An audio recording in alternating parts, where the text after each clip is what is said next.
Okay, after the completion of the convection topic, including boiling and condensation also, the next unit we have entered is heat exchangers. Heat exchangers works on combination of modes of heat transfers. So in the heat exchanger, the heat may transfer with the combination of conduction, convection, and even sometimes radiation also maybe at high temperatures. Radiation so far we have not touched upon. After covering the convection topic, and straight away we have entered into heat exchangers. The last part is that is the radiation that we will discuss later. Heat exchangers. What is a heat exchanger? You cannot imagine any of the mechanical industry without the existence of a heat exchanger. Whether you take a milk industry, whether you take a chocolate industry, whether you take a what is that chemical industry, whether you take a, thermal power plant, whether you take any sort of what is the steel industry, whether you take any sort of refrigeration industry, whatever may be the industry it may be, without the heat exchanger to be existed. Can you imagine without the boiler, the thermal power plant to run? Not possible. Can you imagine the thermal power plant to run without the condenser? A large cooling tower is also there. So without that, so these are all the heat exchangers. What is a heat exchanger basically? Heat exchanger is a mechanical device in which simultaneously two fluids are allowed or made to be accommodated. Heat exchanger is a mechanical device in which two fluids are allowed to be accommodated and the heat transfer will takes place from hot fluid side to cold fluid side. The device in which this kind of heat transfer is happening, we call the device as heat exchanger. Heat exchanger is a mechanical device in which two fluids are so both must be at different temperatures. One is considered as hot fluid, another must be considered as cold fluid. So when we have discussed about either convection or boiling or condensation, only one fluid, either by existing in the same phase or by existing in the two phases also. And the convective heat transfer taken place we have discussed. In the case of heat exchanger, it is an application of all these modes of heat transfer. Application of, see, after discussing either conduction heat transfer, convective heat transfer, radiation heat transfer, where do we apply the modes of heat transfer and in which components are devices? They are nothing but the heat exchangers. Automobile industry also, if you take radiator, without the radiator, no cool, no cooling effect is possible to be attained for the engine. Radiator also, there we are considering it as heat exchanger. Therefore, without a heat exchanger, you cannot imagine any of the mechanical industry. Any of the mechanical industry, what is a heat exchanger? Heat exchanger is a mechanical device in which both fluids are accommodated. That is one hot fluid and one cold fluid, and heat is allowed to be exchanged from hot fluid side to cold fluid side. So the device in which this phenomena, the heat transfer phenomena is happening, we call that device as heat exchanger. Applications of heat exchangers. All these are all the applications where we see. So here, refrigerator also, if you see, backside there will be the condenser, and inside the closed chamber there will be the evaporator also. Both evaporator is also considered as a heat exchanger. Condenser is also considered as a heat exchanger. Milk chilling center, food processing industry, aqua industry, steel industry, boiler must be there. Everywhere. Thermal power plants, cooling towers, condensers, preheaters, superheaters. They are all the heat exchangers. So you cannot imagine without the existence of a heat exchanger. So having the heat exchanger with us, having the heat exchanger with us, in what modes the heat transfer will take place? Nobody will say that purely by means of conduction the heat transfer will take place. Already we have discussed conduction happens purely within the solids. So convection happens when fluid is having contact with the solid surface. The solid surface may be a tube or something like a plain wall. So therefore convection may also be possible, sometimes at high temperature without observation in the form of electromagnetic waves also. Some may be escaped into the atmosphere. That also we are saying it as radiative mode of heat transfer. All three modes of heat transfer is possible when you have considered a heat exchanger. Again, when it comes to the classification of heat exchangers, so the very first kind of heat exchangers are direct contact type of heat exchangers. So that means, so as we are saying, heat exchanger consists of both the hot fluid as well as cold fluid, and the heat transfer exchanged from hot fluid side to cold fluid side. But here, how the heat transfer is happening? By direct mixing between the hot and cold fluids, the heat is exchanged here in this kind of heat exchanger. They are nothing but the open feed water heaters. Directly steam is taken from the steam turbine and that is added to the feed water. Both will mix together and feed water at high temperature is supplied to the boiler. That is what is open feed water heaters we are saying. Similarly, jet condensers also, de-superheaters also, they are all the direct contact type of heat exchangers. But the effectiveness of the heat transfer is very minimum. So when both have directly allowed to mix together. So therefore we go for indirect contact type of heat exchangers. Sometimes they are also called as recuperators. Recuperators are indirect contact type of heat exchangers are, so from the hot fluid side to cold fluid side, via some kind of separation wall. That wall may be a plain wall, that wall may be a tube wall. So via the top the tube wall or plain wall only, from hot fluid side to cold fluid side, the heat transfer will take place. For example, so there are two tubes. One is provided inside the other. So through the innermost tube, one fluid is allowed. Between the annular space, that is the gap between two tubes, one more fluid is allowed, and via this of the innermost tube thickness, the heat transfer will take place. So depending upon the hot fluid and the cold fluid temperatures. So that is what is all practical kind of heat exchangers, they come under recuperators or indirect contact type of heat exchangers. So where do we use this kind of applications? For all kinds of heating, cooling, evaporation and condensation applications, we use this kind of heat exchangers. And periodic type of heat exchangers are also there. So they are nothing but the periodic type of heat exchangers. They are nothing but the regenerators also we call them as. So instead of continuously allowing, so one time we will allow into a space or into a location hot fluid, into the same location after some time cold fluid is also allowed alternatively. And so when hot fluid is applied, the surface gets heated up. Again when cold fluid is allowed, so from the same hot surface the heat will be taken by the cold fluid. Cold fluid will raise the temperature to some extent. Periodically we will allow alternatively the cold and hot fluids into the same space or location, exchanging heat from hot surface to cold fluid side. So this is what is periodic type of heat exchange. These are also rarely we use them. So especially so gas turbines. So in the case of the gas turbines as a regenerator, we use that. So alternatively, we will allow, instead of allowing both simultaneously, one time hot fluid, so then immediately into the same hot fluid, so then that will be taken out and supplied into the same location, the cold fluid, and the heat transfer will be taken from hot surface. When supplied the hot fluid, the surface got heated up. Into the same surface, again by circulating the cold water, it will take away the heat, then cold water slightly gets raised up, its temperature. So they are nothing but free heaters, especially in the case of steam power plants or gas turbine power plants. These we will come across. Next is other type of heat exchangers are also there based on the direction of fluid flows. Based on direction of fluid flows, they are classified as parallel flow heat exchangers, counter flow heat exchangers, and cross flow heat exchangers. We are saying them.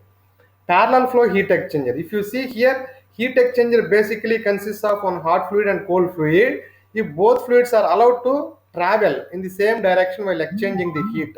You see here, this is innermost tube, this is outermost tube, and in the same, mm, in both the tubes also, the fluids are allowed. Fluid B is allowed through the innermost tube, fluid A is allowed from the outermost tube or through the annular space.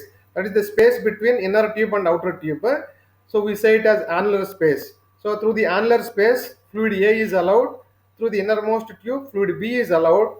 So if you see the orientation, both fluids are traveling in the same direction. That is from left to right only they are traveling. They are traveling from left to right.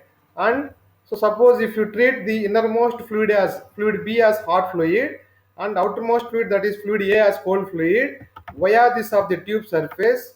So from innermost tube to outermost tube, the heat transfer is taken place. So this is what is the situation. So left to right, both fluids have traveled. Depending upon the relative direction of the fluids that are passing through the heat exchanger, these are classified as parallel flow heat exchanger. Counterflow heat exchanger means if you see the same case. So through the innermost tube, the same B fluid is allowed to flow. Through the outermost tube or through the annular space, one more fluid is allowed. But the fluid is allowed from the bottom, making it to travel in opposite direction to the innermost tube direction. So through the innermost tube, the direction of hot fluid remains same. Through the outermost tube or the annular space, the direction of fluid is changed. From first case to second case, they are passing opposite to each other. That kind of heat exchanger we call it as counterflow heat exchanger. They are traveling opposite to each other while exchanging the heat between them. They are counterflow heat exchangers. Sometimes, so there are also other kind of heat exchangers called as cross flow heat exchanger. So while the fluid is flowing in one direction like this, while the fluid is flowing in one direction like this, and across the tube or perpendicular to the tube, some other lower temperature, that is nothing but air. Especially cross flow heat exchangers are used for, so this is gas flow heat exchangers or gas heat exchangers. And air is allowed to travel, or something like gas is allowed to travel across these of the tube surfaces, taking away the heat. So here these are nothing but the cross flow. Crossing means allowing the cold fluid to travel up perpendicular to this of the tube direction, and the heat transfer is taken place from hot fluid to cold fluid. In the first case, if you see, these are the cross flow heat exchanger. They are crossing perpendicular to the tube direction. The fluid is allowed to travel.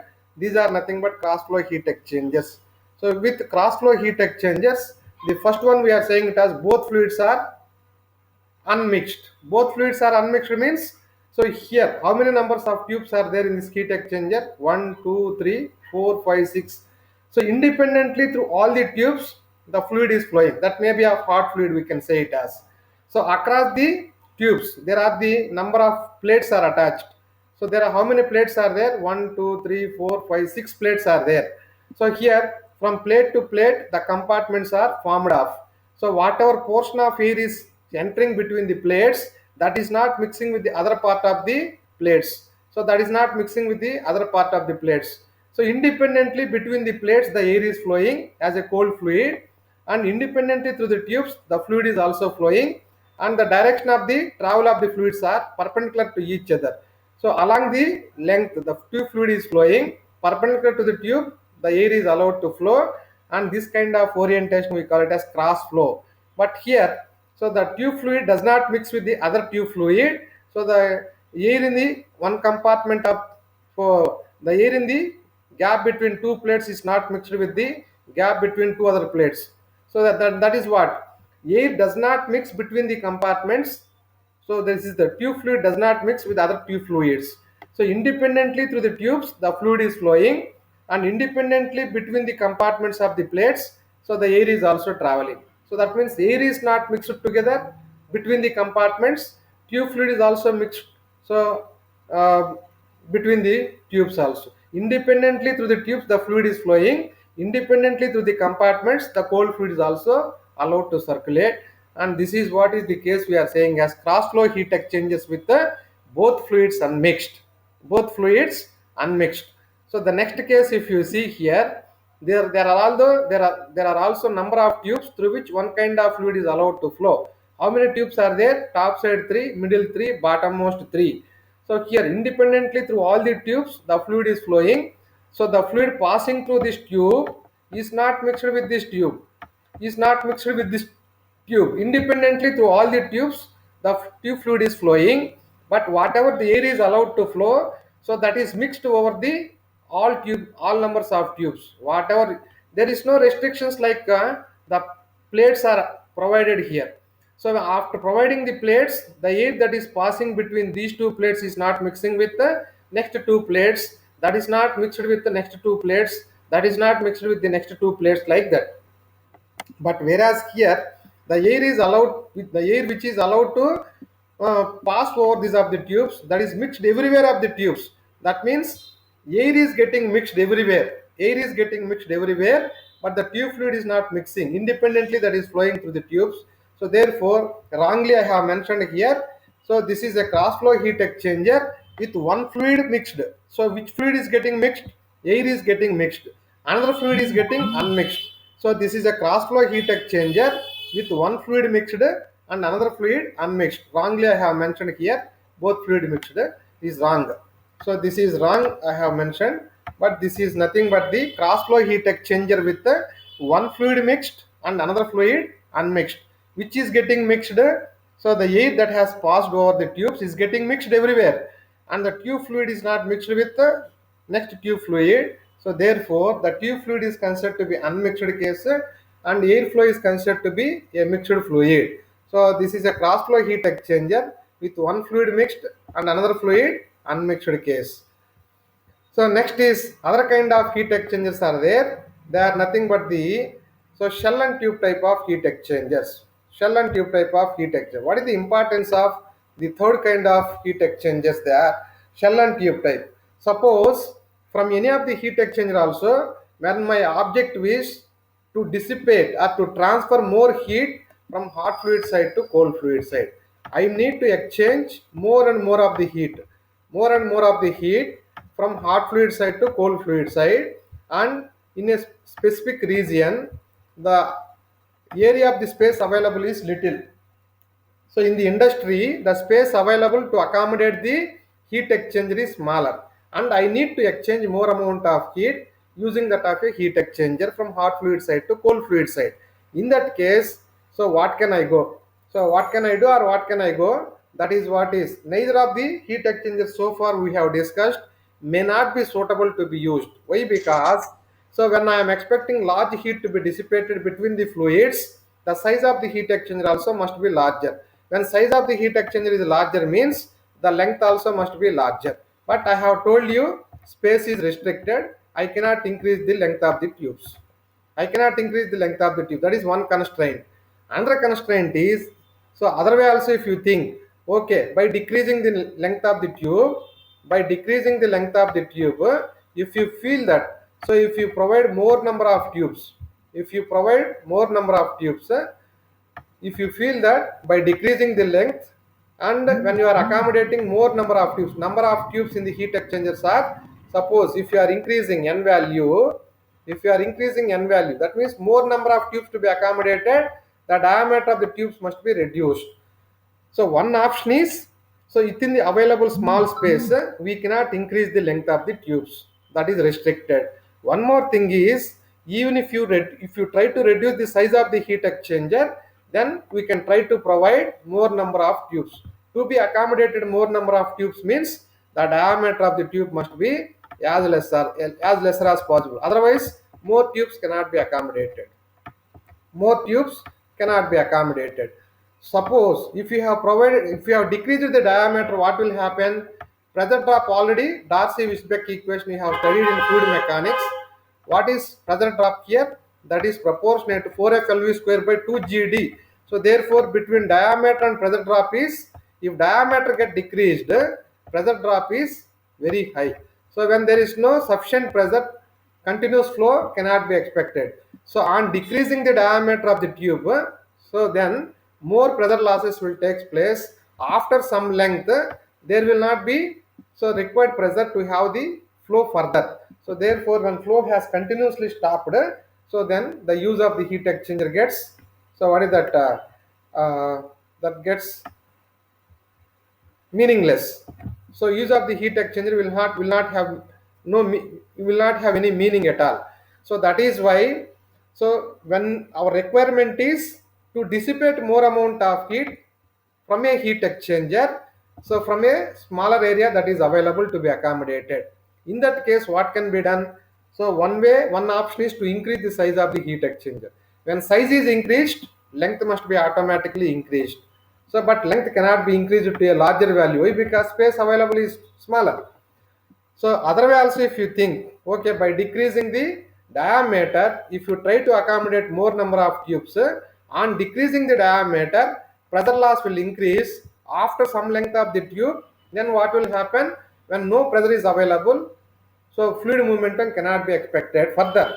So therefore fluid momentum gets stopped, and so it will not function like a heat exchanger further. So that is why neither diameter cannot be decreased, this cannot be done, even length also cannot be increased. Length cannot be increased, diameter cannot be decreased. Then what can be done?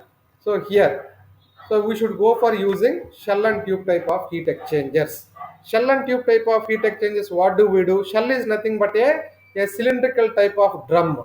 Into that drum, in the available length or in the available region or space, the same number of tubes are taken for multiple times, are taken for multiple turns. You see here, if there are two tubes in this of the heat exchanger in a small length, this is one time the length of the tubes are considered. Again they are turned back from right to left, and both tubes are provided inside of the outer shell. So that is what is shell is one, tubes are two times, but in the same length. Diameter I have not changed. So whatever diameter is required to maintain the required pressure, so the same diameter I have maintained, but when I am unable to increase the length, in this given length only I have taken multiple turns. So therefore the tubes are taken for two turns, shell is provided for one time. This is what is known as one shell and two tube passes. That is what I am saying. The representation of this shell and tube heat exchanger is two tube pass and one shell pass heat exchanger, that is known as two tube pass. Still, if you are expecting more heat to be dissipated, so then sometimes you may go for using these two shells also. This is one time shell, so for each shell, so two times the tubes are made turn. So here, so one time the turn is taken, one time the turn is taken, another time also the turn is taken, and one more time also the turn is taken, fourth time also the turn is taken. That means, so this kind of shell and tube combination we call it as two shells. There are two cylindrical drums, and in each shell, two times the tubes are taken turns. So that is why altogether, how many number of turns of the tubes are taken? One. This is one. This is two. This is, what is that? This is three. This is four. So four tube passes. Four tube passes and two shells. Two shell passes. This is one cylindrical drum. This is one cylindrical drum. This is also another cylindrical drum. So in the same one single shell, two times the tubes are taken travel. So therefore this comes under two shell and four tube passes. This will be considered as a two shell and four tube passes. So that is what is four tube pass and two shell type heat exchangers. So that we are not increasing the length beyond the available space. In the available space itself, we are simply raising the height of the heat exchanger by considering that as a shell and tube type of heat exchanger. So where is the shell and tube type of heat exchanger helpful for us means, so whenever we have the limited space available and when our requirement is to dissipate more amount of heat, we go for considering shell and tube type of configurations. So that is what is. The same thing is elaborately shown here. Suppose the tube fluid is, there are two turns of the tubes. If you see here, two tubes are there in each turn. So this is one turn from left to right, from left to right. So here two tubes are traveling. Again from right to left also, two more tubes are traveling. Again from right to left also, two more tubes are traveling. You see here, whatever the tube fluid is entering here, also entering here. So these are two tubes, two times have taken turns. Two tubes. This is what is. So earlier only one tube was considered and taken two turns. Now two tubes are taken, so they have taken for two turns. So all numbers of tubes that are provided are taken two turns. So this also comes again. So two tube pass and one shell pass. This is what two tube pass. Tubes are taken for two passes. Shell has taken only one pass.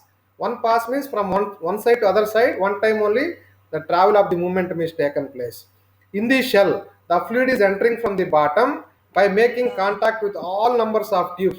So to bottom two times, so top side two tubes with all four numbers of tubes also by making contact with sufficient pressure, it will be thrown out of the shell also from the top of the shell. So shell fluid has made to travel from one side from right to left. Shell fluid has made to travel from right to left. Tube fluid has made to travel So from one time it is allowed to travel from left to right. Again is travel from right to left. You see here, the whatever has come here, it is taken a turn and has entered one more time. Whatever has taken and one more time it has entered like this. U shape by taking. Diameter does not change. Therefore, pressure drop will not be there. So the required pressure is always maintained, but in the same available space by providing multiple turns for the tubes. So we have provided or we have considered the shell and tube type of heat exchangers. Shell and tube type of heat exchanger. The shell fluid that is allowed from the bottom that has come in contact with all the available number of tubes will take away the heat and will come out from the other side of the shell. So shell fluid has traveled for one time, therefore one shell pass we are saying. One shell pass we are saying. Whereas the tubes, so here two tubes they have taken for two turns. So one turn is from left to right, other turn is from right to left. Therefore, so tubes have taken two passes, two tube pass and one shell pass, shell and tube heat exchanger we are saying. This is how the shell and tube heat exchanger is considered. Next case is design of heat exchanger we have to discuss about.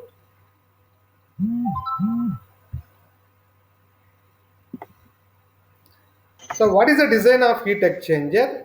So what is the importance of overall heat transfer coefficient in the design of a heat exchanger? Mechanical design, what have you done? Satisfying the external loads by any of the mechanical component. What are the dimensions required? For example, it may be a simple shaft, mechanical shaft. So when it is transferring so much of torque, then what is the diameter to be provided and what is the length of the shaft to be provided? This is how we are fixing the dimensions. Transferring so much of torque by this of the shaft, how much of the diameter is required, how much of the length is required, and the shaft has to be made up of by what material. That is what we have taken. Same way, so in the thermal analysis, so we are dealing with the thermal subject. Here we do thermal analysis of a heat exchanger. In the thermal analysis of a heat exchanger, what do we do? See here, I have the hot fluid of is so much mass flow rate, cold fluid of so much mass flow rate, and hot fluid with so much inlet temperature, hot fluid with so much outlet temperature, cold fluid with so much inlet temperature, cold fluid with so much outlet temperature. I have. So then, how do I decide what is the size of the heat exchanger required? So having, so I cannot just like that choose. So 1 meter square area of the heat exchanger or 1.5 meter square area of the heat exchanger, satisfying my requirements. What is the area of the heat exchanger required? That will be estimated using this equation. That is nothing but Q equal to UA into delta Tm. What is delta Tm? So in the entire length of the heat exchanger, so what is the difference between hot fluid and cold fluid? That is what is delta Tm. That is the net temperature difference between hot and cold fluid. So for the entire heat exchanger, what is the net temperature difference between hot and cold fluid is delta Tm. What is U? So U is here the overall heat transfer coefficient. This by knowing, and from hot fluid side to cold fluid side, how much heat has to be exchanged or transferred. This also by knowing. Then what is the size of the heat exchanger required is A. What is the area of the heat exchanger required is A. How much is that value? This is what is our objective from the thermal analysis of a heat exchanger. A thermal design of a heat exchanger. Design when we are doing, we are fixing the dimensions. So here for what we are fixing the dimensions, heat exchanger we are fixing the dimensions. For a heat exchanger of so much mass flow rate of hot fluid, so much mass flow rate of cold fluid, so much temperature, inlet temperature of hot fluid, so much outlet temperature of hot fluid, so much inlet temperature of cold fluid, so much outlet temperature of cold fluid. With all these parameters, what is the area of the heat exchanger required? I will decide like this. From here area A by separating out, that will be calculated as Q by A into delta Tm. So knowing U value separately, delta Tm value separately, Q value separately, then we will calculate what is the area required. In that process, so you must know before that how do we estimate overall heat transfer coefficient for a heat exchanger. I told you, so when we have discussed about indirect contact type of heat exchangers, both hot and cold fluids must be separated by a kind of plain wall or a tube wall. Suppose if you consider both the cases also here, if you consider both the fluids on either side of the wall, across the plain wall, one side hot fluid is there, other side cold fluid is there. Here hot fluid, here hot fluid, right side cold fluid is there, let us suppose. Here cold fluid is there, and both are separated by this thickness of wall, that is L. So both are separated by a plain wall of thickness L. The plain wall is made up of by some material, it has some, being the solid material, it has some thermal conductivity. Then, so for this case, how to calculate overall heat transfer coefficient? So we have already seen that Q equal to delta Tm. This is net temperature difference between hot and cold fluids divided by, so the same is also written as 1 by UA. This also can be written as, so from the fundamentals of conduction, we have seen that, so delta T overall by sigma R thermal. So Q equal to delta T overall by sigma R thermal. Here left side from equation 1 and equation 2 also, left side are Q and Q. Therefore right side quantities are delta Tm by 1 by UA, delta Tm by sigma R thermal. Equating these two, what can be written? UA equal to 1 by sigma R thermal. We are interested in only to calculate overall heat transfer coefficient. Then A is also brought to the denominator. Then U equal to A into sigma R thermal. Then for a plain wall of cross sectional area A. So here cross sectional area means this side area A. Then through the same area from left side to right side, continuously in the form of conduction via this thickness or plain wall thickness, the heat transfer will take place from hot fluid side to cold fluid side. Hot fluid side to cold fluid side, the heat transfer will take place via this thickness of the wall. So therefore, so while the hot fluid is in contact with the left side surface of the plain wall, convection is happening. While it is traveling through the thickness of the plain wall, through conduction the heat transfer will take place. While it is passing from thickness of the wall to right side of the plain wall. So right side it has contact with cold fluid. So here also convection is taking place while passing through the thickness. Conduction is taking place while passing to the cold fluid side. Again convection is taken place. Therefore, so here, how many kinds of or how many modes of heat transfers are involved? Three modes of heat transfer. For each mode, one resistance is there. First case is convection. So 1 by of Hi. So hot fluid, assuming hot fluid has heat transfer coefficient of Hi, 1 by Ha. Hi into A. Through same areas it is passing. Plus L by Ka. This is conductive resistance. Initially we have seen. So plus 1 by H naught A. All by taking, everywhere areas remain same, they got cancelled. What is left out here? 1 by of Hi plus L by Ka plus 1 by H naught.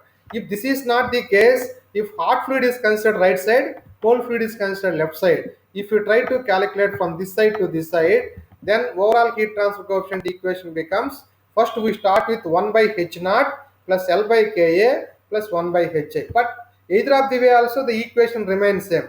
So if you start from left to right, 1 by Hi, last 1 by H naught. If you start from right to left, if you consider, from right to left if you consider, from right to left if you consider, this is 1 by Hi, it will become, this will become 1 by H naught. These two will be interchanged.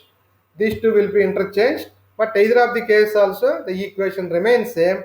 So this is how for a plain wall, when both fluids are separated through a plain wall of thickness L, the overall heat transfer coefficient is estimated like this.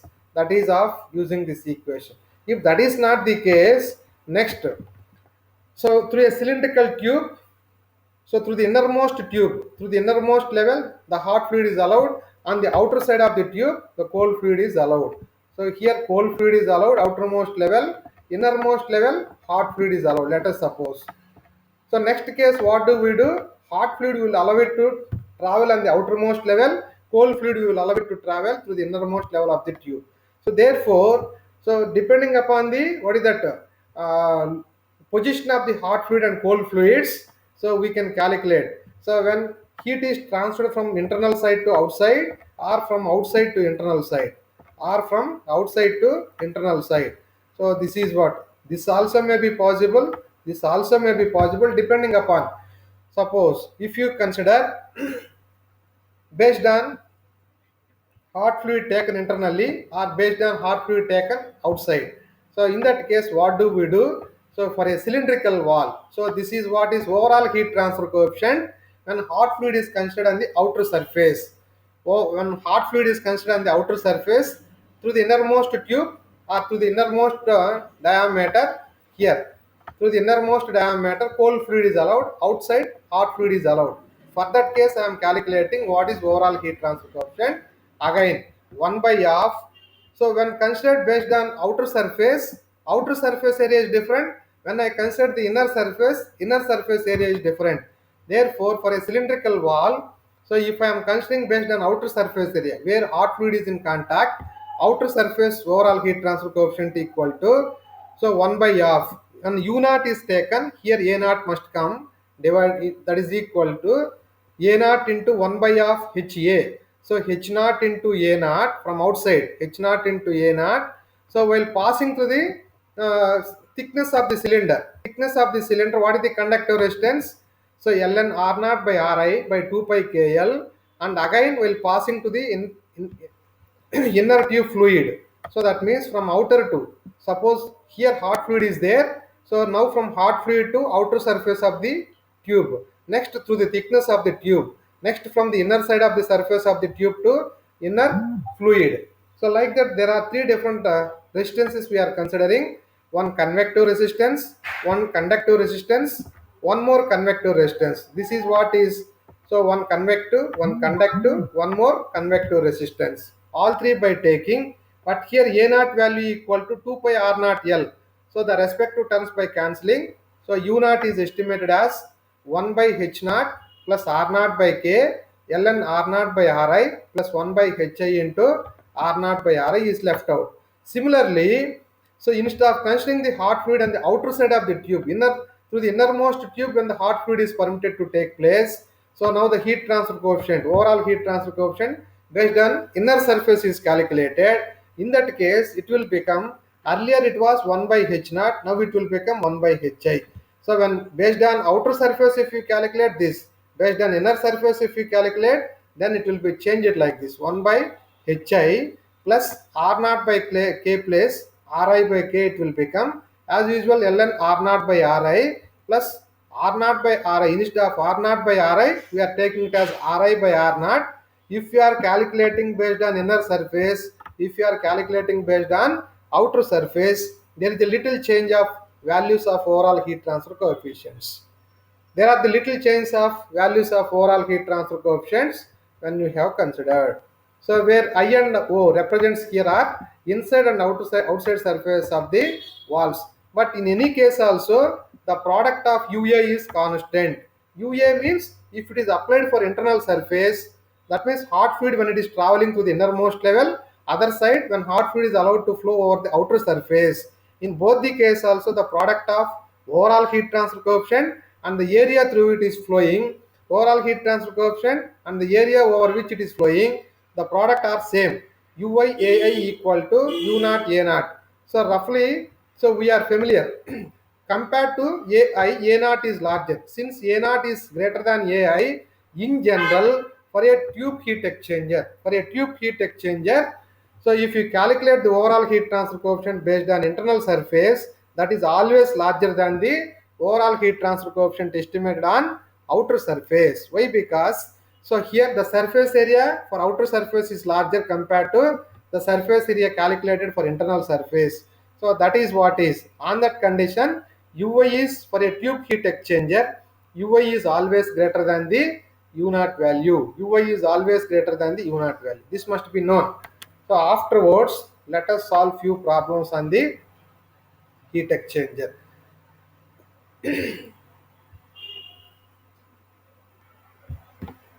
So that is what we are doing.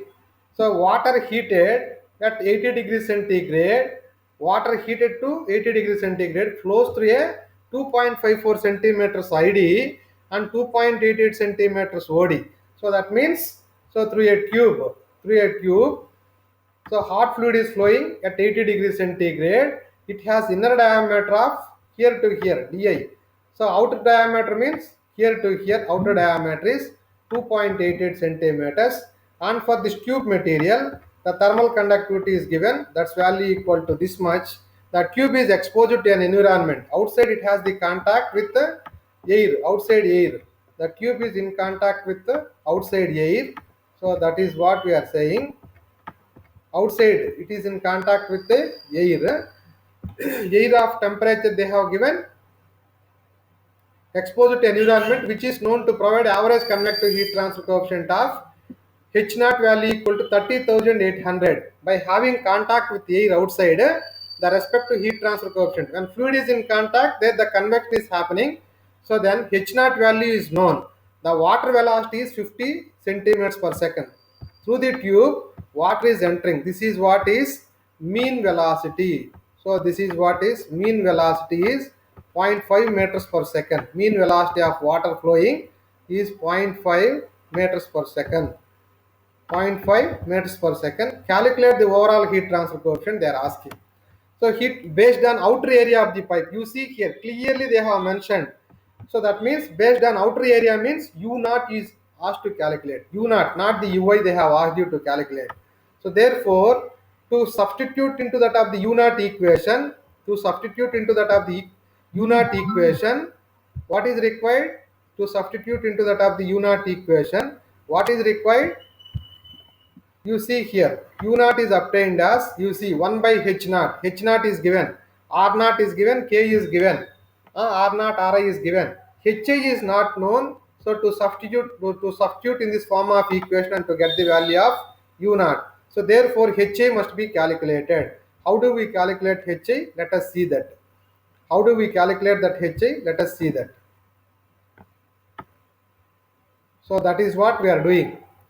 You see, bulk temperature of water, that is the temperature at which hot water is flowing through the innermost tube.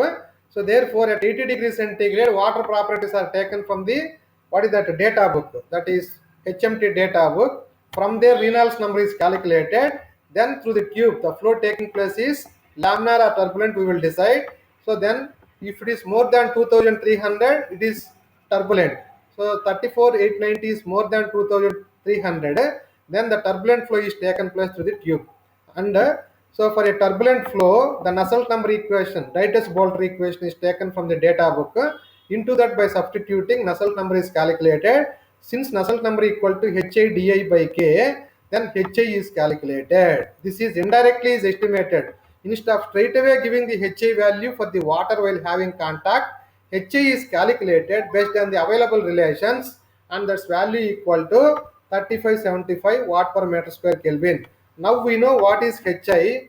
Already H naught is given. This is what is already H naught is given, and K value is also given for the tube. Knowing all the things, how to, you see here.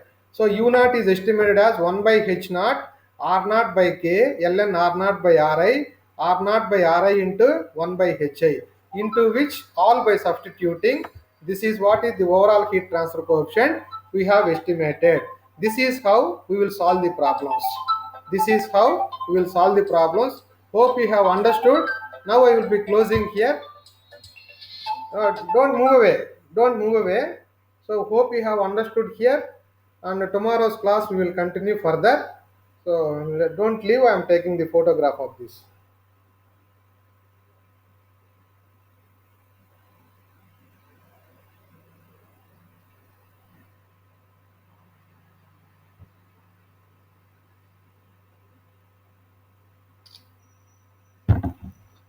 Tomorrow's class we will continue further with the same heat exchangers, the fouling effects in a heat exchanger, how it will influence the heat transfer coefficient, and the related problems also we will discuss. Okay, thank you.